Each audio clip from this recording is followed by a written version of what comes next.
How's it going, everyone? In this new video, I want to show you how to fix this problem.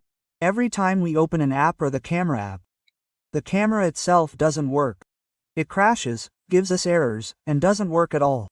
Even though we open the main camera, we get a notification that the camera can't be opened or that the camera isn't working, and other things like that. So, without further ado, let me get started. First of all, check the notification bar to see if a dot appears in the upper right corner. It's because an app or function is using the device's camera and preventing it from working. Another reason is to check if restarting the phone solves the problem. In other words, turn the phone off and then on again completely.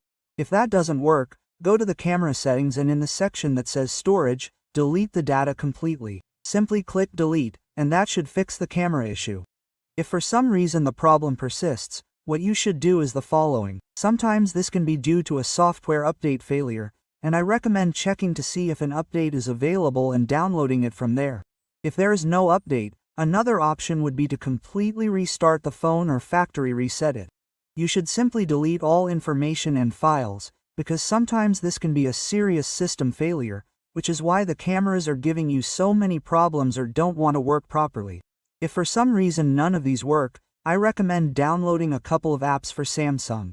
I recommend downloading the XP RAW app, but you can only find that app in the Galaxy Store. And if you have other Android devices, you can download the Open Camera app, since these apps open up more camera functions. That is, you can now use the wide angle, you can use other functions, and that will tell you the status of the camera. And in the case of speed, they will check the status of the cameras and if they are all working properly. If for some reason none of the things I showed you last time work, change the camera module, the replacement part itself, because it suddenly disconnected or was seriously damaged or didn't want to work at all. Many of us believe that this is a software failure, but in reality, on many occasions it is simply a hardware failure, which in that case was the replacement part. I had to use Payload completely for my Samsung Galaxy S23 Ultra and I sent it to a professional technician to repair it, or if you know how to repair it yourself, then it may be easier and cheaper for you and that will completely solve the problem. I hope you enjoyed this video. Just give me a like, subscribe, activate the bell on all and see you next time.